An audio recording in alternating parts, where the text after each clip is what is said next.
నమస్తే, welcome to our channel. నేను మిషాల్ని. Telangana CM Revanth Reddy మాజీ మంత్రి కేటీఆర్ మధ్య వేడిగా చర్చలు జరుగుతున్నాయి అల్లు అర్జున్ మీద. సో దీనికి సంబంధించి పూర్తిగా విశ్లేషించడానికి మనతో పాటు ఉన్నారు senior journalist doctor Kanakadurga Vadlamani గారు ఉన్నారు. వారిని అడిగి కొన్ని విషయాలు మనం తెలుసుకుందాం. నమస్కారం మేడం. నమస్తే అండి. సీఎం రేవంత్ రెడ్డికి కేటీఆర్కి ఇద్దరి మధ్య చర్చలు జరుగుతున్నాయి అల్లు అర్జున్ మీద. దీనికి స్పందించి మీరేమంటారు? యాక్చువల్గా ఇది ఒక రకంగా అల్లు అర్జున్ వాళ్ళ ట్రాప్లో పడ్డాడా, రేవంత్ రెడ్డి కేటీఆర్ ట్రాప్లో అనిపిస్తుంది.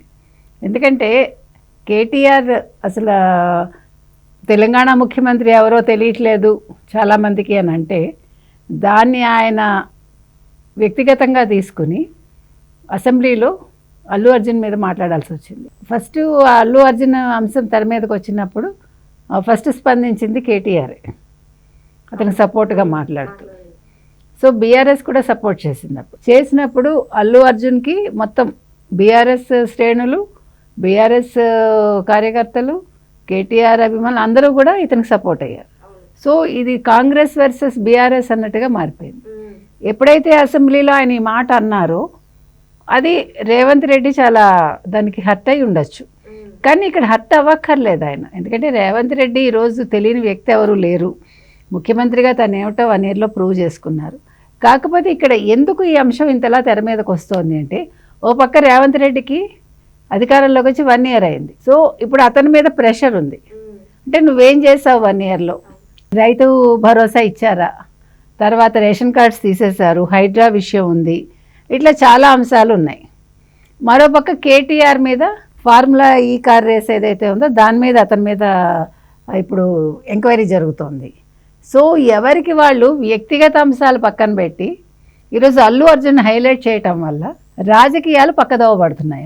మామూలుగా అయితే సినిమా ఇండస్ట్రీ రాజకీయాలు కలిసికట్టుగా నడుస్తాయి, వాళ్ళ మధ్య స్పర్ధలు ఉండవు. యాదృచ్ఛికంగా మర్చిపోయాడు ఎవరు? అల్లు అర్జున్ రేవంత్ రెడ్డి పేరు. అది ఎవరికైనా జరుగుతుంది. మీరు ఇలా ఏదో మాట్లాడుతూ ఉంటారండి, ఏదో చెప్పాలనుకుంటారు, సడన్గా ఆ పేరు మనకి చచ్చినా గుర్తురాదు. మీరు వెనక్కి వెళ్ళి వెళ్తే రావచ్చు, లేదా పక్క వాళ్ళని అడగాలి, లేదు యూ హ్యావ్ టు సెర్చ్ గూగుల్లో. అది జరుగుతుంది, ఇట్ హ్యాపెన్స్. కాబట్టి ఇది ఎవరికైనా జరుగుతుంది లైఫ్లో. దాన్ని ముఖ్యమంత్రి స్థాయి వ్యక్తి పెద్ద పట్టించుకోకర్లా. అల్లు అర్జున్ నా పేరు ప్రస్తావించకపోతే ఏంటి, ప్రస్తావిస్తే ఏంటి అని అనుకోవచ్చు. కానీ ఇక్కడ విషయం అది కాదు. కాబట్టి ఎవరి యాంగిల్లో వాళ్ళు దీని మీద మాట్లాడారు. దానికి బన్నీ చాలా బాధపడుతున్నాడు చెప్పాలంటే. ఈరోజు నా పేరు అంటే నెగిటివ్గా ప్రొజెక్ట్ అవుతాం, అది మెయిన్ సమస్య. రెండోది, అసలు పేరు మర్చిపోతే ఇంత గందరగోళమా? లేదు, ఒక మహిళ చనిపోవటానికి అల్లు అర్జున్ ఒక్కడే కారణమా? 8-12గా ఉండే అల్లు అర్జున్ ఒక్కడే దీని మొత్తానికి కారణమా? ఇక్కడ చాలా వైఫల్యాలు ఉన్నాయి కదా. పోలీసుల వైఫల్యం ఉంది, థియేటర్ యాజమాన్యం వైఫల్యం ఉంది, ప్రజలు కూడా తొందరపడ్డం ఉంది. అంటే ప్రజలు తొక్కిసలాటనే మాట్లాడేది.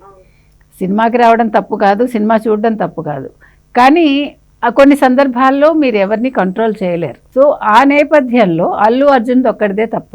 సరే, అల్లు అర్జున్ వచ్చాడు, ఎప్పుడు వచ్చాడు, ప్రజలకు కూడా చూడాలని కుతూహలం ఉంటుంది అన్ని రకాలుగా. ఇందులో ఎవరిని మీరు తప్పు పడతారు?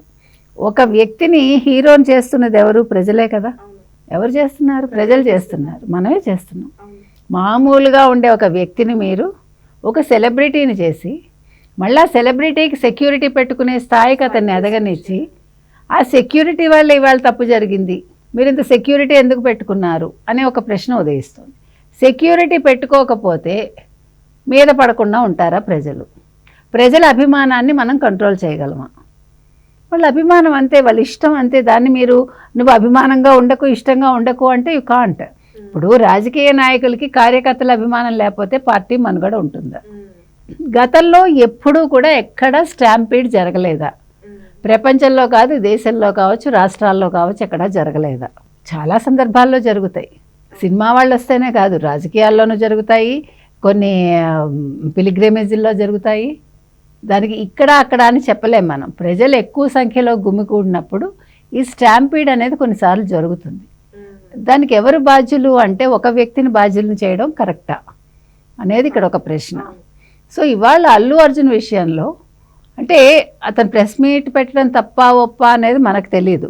అది తప్పు అనుకున్నప్పుడు సిపి ఎందుకు ఆ ఫోటోలు రిలీజ్ చేశాడు మరి అనేది ఒక ప్రశ్న ఉద్భవిస్తుంది. మరోపక్క బీజేపీ వాళ్ళు అల్లు అర్జున్ చేసింది ఒక్కటే తప్ప అని వాళ్ళు ప్రశ్నిస్తున్నారు. వాళ్ళు అల్లు అర్జున్ని సపోర్ట్ చేస్తున్నారు. ఇప్పుడు ఇవన్నీ కలిపి అల్లు అర్జున్ని ఈ జరిగిన వాటిలో అతను తప్పుగా చూపించినందుకు ఇప్పుడు సినిమా ఇండస్ట్రీ నుంచి తప్పుకోవాలా అని సుకుమార్ ఆలోచిస్తున్నాడు. నేను డైరెక్షన్ మానేసి సినిమా ఇండస్ట్రీ నుంచి వెళ్ళిపోతాను అన్నట్టు. అంటే ఇప్పుడు సినిమా ఇండస్ట్రీని మీరు మొత్తం బ్యాన్ చేసేయండి, లేకపోతే సినిమాలు తీయకూడదు. సినిమా అనేది ఒక వినోదం, అందులో మంచి ఉంటుంది, చెడు ఉంటుంది.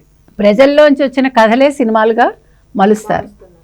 కొన్నిసార్లు ప్రజలే అందులో హీరో హీరోయిన్లుగా ఉంటారు, అంటే ప్రజలకు సంబంధించిన వాళ్ళు. లేదు, కొన్నిసార్లు మనం మాట్లాడే డైలాగ్సే సినిమాల్లో వస్తాయి. రామయ్య వస్తావయ్య అనే పాట హిట్ అయింది, మనకు తెలిసి హిందీలో. ఆ వర్డు ఒక సర్వర్ పాడతాడు, అది ఒక జానపదం అనుకోండి, లేదు యాదృచ్ఛికంగా అది కాయినేజ్ అయింది, రామయ్య వస్తావయ్య. అది ఒక పెద్ద హిట్ అయిపోయింది. ఇప్పుడు ఆ రోజు ఆ పాడినవాడు దానికి ఇది నాది అని క్లెయిమ్ చేయలేదు, లేదా మీరు ఈ పాట ఎందుకు పెట్టారో అని ఎవడన్నా ప్రశ్నిస్తాడా? మరి ఇప్పుడు డైలాగ్స్ అనేవి వచ్చాయండి, ఆ క్యారెక్టర్ని బట్టి ఆ డైలాగ్ రాస్తాము, దాన్ని బేస్ చేసుకుని మీరు ఒక హీరోని ఇబ్బంది పెడతారా, లేదు అరెస్ట్ చేస్తారా? ఇప్పుడు దీన్ని బట్టి మనకేం అర్థం అవుతుంది, రేపు పొద్దున్న హీరో హీరోయిన్స్ సినిమాల్లో నటించాలంటే భయపడతారు. ప్రొడ్యూసర్ అనేవాడు సినిమాకి పెట్టుబడి పెట్టడానికి భయపడతాడు. డైరెక్టర్ అనేవాడు ఈ సినిమా తీయచ్చో తీయకూడదు, దీని ఇంప్లికేషన్స్ ఎట్లా ఉంటాయో, రేపొద్దున దీని ప్రభావం ఎలా ఉంటుందో, ప్రజల్లో ఎటువంటి నెగిటివిటీ వస్తుందో, లేదు పాలకుల్లో ఎటువంటి నెగిటివిటీ వస్తుందో, ఇన్ని భయాలు వస్తాయి. సో ఒక సంఘటనని ఒక వ్యక్తికి ఆపాదించడం వల్ల ఈరోజు ఒక ఇండస్ట్రీ షేక్ అయిపోతుంది. కేటీఆర్ ఏమంటున్నాడు, ఇది రాజకీయ కుట్రపూరితంగా జరుగుతుంది, కావాలని చేస్తున్నారు అని కూడా కేటీఆర్ మాట్లాడుతున్నాడు. ఉండొచ్చు, మనకి తెలియదండి. ఇందులో మీరు ఎవరిని బ్లేమ్ చేస్తారు? ఇప్పుడు ఒక రేవంత్ రెడ్డి గారిని మనం బ్లేమ్ చేయలేం, ఒక కాంగ్రెస్ని బ్లేమ్ చేయలేం. ఇప్పుడు అందరిలోనూ తప్పు ఉండొచ్చు, ఎవరిలోనూ తప్పు లేకపోవచ్చు. Only thing Allu Arjun time బాగలేదు అనుకోవాలా, దీంట్లోంచి ఎలా బయటపడతాడు, ఇవన్నీ కూడా ఆలోచించాలండి. ఇది చిన్న విషయం కాదు.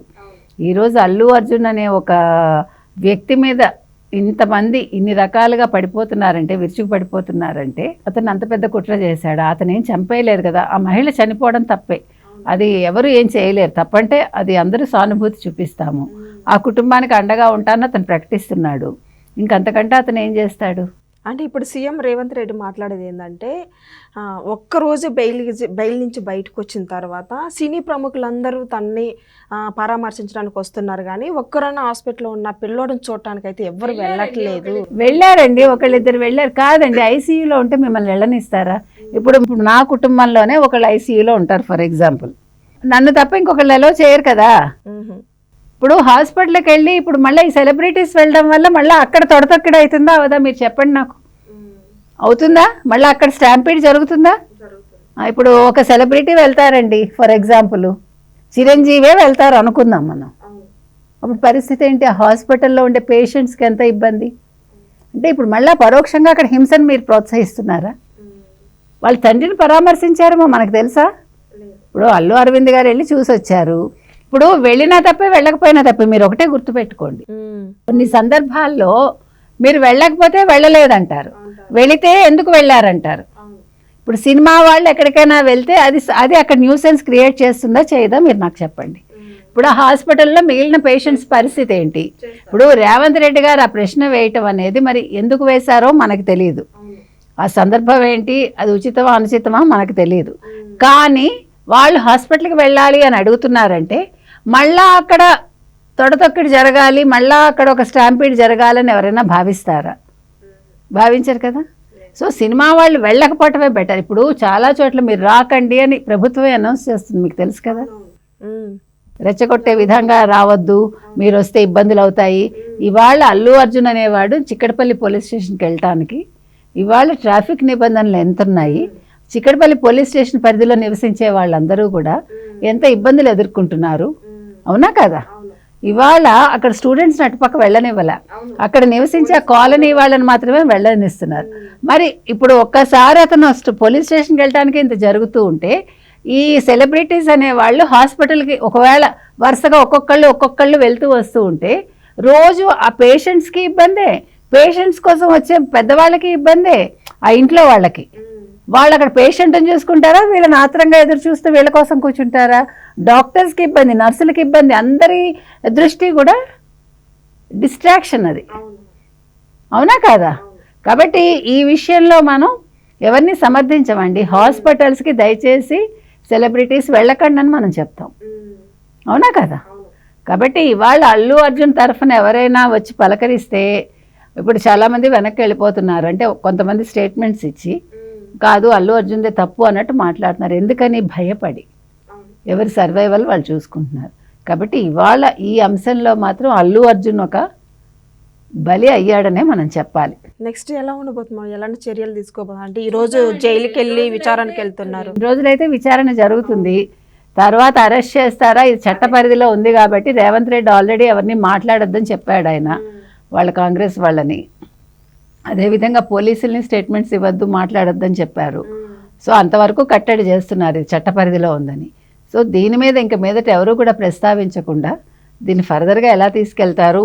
ఎందుకంటే ఈ కేసు అనేది ఒక అల్లు అర్జున్ చేసిన తప్పిదం కాదు కాబట్టి వ్యక్తిగతంగా మరి దీన్ని ఏ రకంగా తీసుకెళ్తారు, ఇది రేపొద్దున్న ఎటువంటి విలువలు సెట్ చేస్తుంది, ఫర్దర్గా సినిమా వాళ్ళకి దీనివల్ల మంచి జరుగుతుందా చెడు జరుగుతుందా అనేది వేచి చూద్దాం. Thank you madam. Thank you.